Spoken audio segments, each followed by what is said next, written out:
हे guys, welcome back to my channel. So मी तुमच्यासोबत एक नवीन रेसिपी शेअर करते आहे. अंडा राईस. जसं की आपला उरलेला शिळा भात असेल तो असंच फ्राय करून खाण्यापेक्षा आपण अंडा राईस ट्राय करूया आज.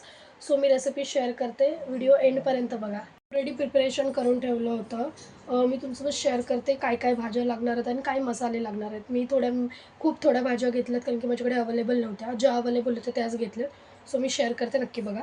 सो त्याच्यामध्ये मी घेतलं शिमला मिरची, कांदा, आपलं गाजर, अद्रक, लसूण आणि कापलेली हिरवी मिरची.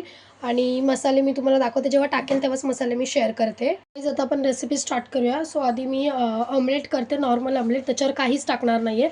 सो आधी मी आता ऑमलेट करते, तुम्ही बघा. सो आता थोडं तेल टाकून घेऊया आणि तुम्हाला पाहिजे तितकं तुम्ही ऑमलेट करू शकता. मी इथे फक्त 2 अंड्याचं करते बिकॉज ऑफ फक्त मी एकटी खाणार आहे. सो त्यासाठी मी फक्त 2च अंडी घेतली आहे. तो आता आपण ऑमलेट करूया. सो गाईज मी आता ऑमलेट करते.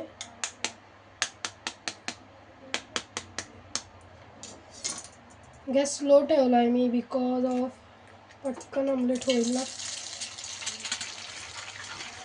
2च अंड्याचं करणार आहे मी, आणखी राईस थोडा आहे आणि कालचा राईसच करते आहे me because of Naveen rice का तर तो मला एकटीला संपणार नाही. सो मम्मी बोलली की कालचा उरला आहे त्याचंच कर. सो आता ऑमलेट आपण थोडं मीठ टाकू शकता तुम्ही जर तुम्हाला हवं असेल तर.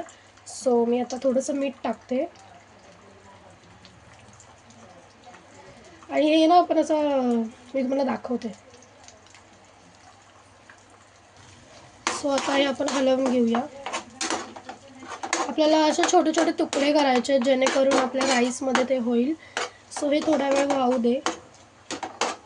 होऊ दे आणि मग आपण थोडं बघूया. सो अशा प्रकारे हे झालं आहे. तर याच्यावर थोडासा मी मसाला टाकते चव येण्यासाठी आणि गॅस बंद करू आता आपण. सो हे नीट मिक्स करून घेऊया. सो अशा प्रकारे हे रेडी आहे. तो आता आपण रेसिपीला चालू करूया. सो याच पॅनमध्ये आता आपण थोडंसं तेल टाकणार आहोत भाज्या आपल्या त्या फ्राय करायला. सो थोडंसं जास्त टाका बिकॉज त्या भाज्या आपल्याला याच्यातच शिजवायच्या आहेत, सेपरेटली शिजवणार नाही आपण. सो त्या वाफेवर शिजल्या पाहिजेत म्हणून मी थोडं जास्त ऑइल टाकते. सो ऑइल टाकून झालं आहे.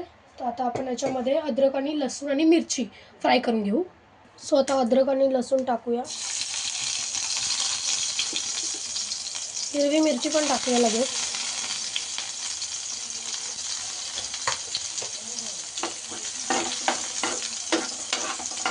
आता याच्यामध्ये मी कांदा टाकते.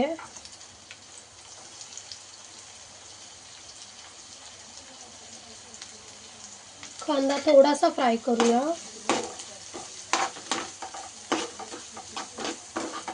आणि लगेचच आपले जे बाकीचे व्हेजिटेबल्स असतील ते ॲड करून टाकूया. सो आता याला एकदम सॉटे करायचं, एकदम नीट. सो मी थोडा वेळ हे झाकून ठेवते म्हणजे आपले व्हेजिटेबल्स नीट सॉटे होतील. तो काही आता भाज्या पूर्ण सॉटे झाल्या असतील. सो आपण आता बघूया. ऑलमोस्ट सॉटे झाले आहेत. आता आपण याच्यामध्ये मसाले ॲड करूया.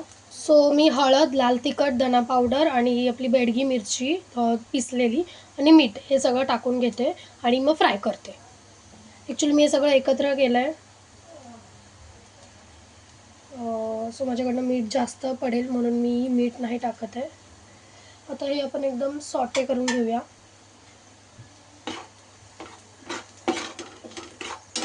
ॲक्च्युली सोया सॉस पण टाकायचा असतो पण माझ्याकडे तो नाही आहे म्हणून मी नाही टाकत आहे.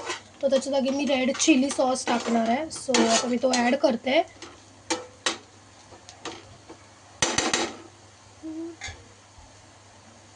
रेड चिली सॉस थोडासाच ॲड करायचा, जास्त नाही, तिखट लागेल.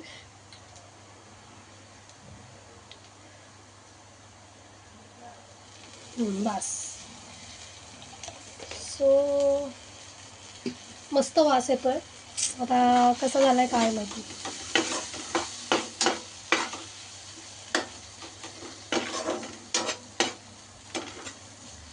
आता आपण राईस टाकूया. सो गाईज माझा भात चिकट आहे. तुम्हाला पाहिजे तर तुम्ही बिर्याणी राईस यूज करू शकता. बट माझ्याकडे जो अवेलेबल आहे तोच मी टाकते. सो मी आता राईस टाकून घेते आणि मिक्स करते. मी आता हे अंड्याचं आपण हे केलेलं ते पण टाकून घेते, म्हणजे दोन्ही एकत्र मिक्स करू.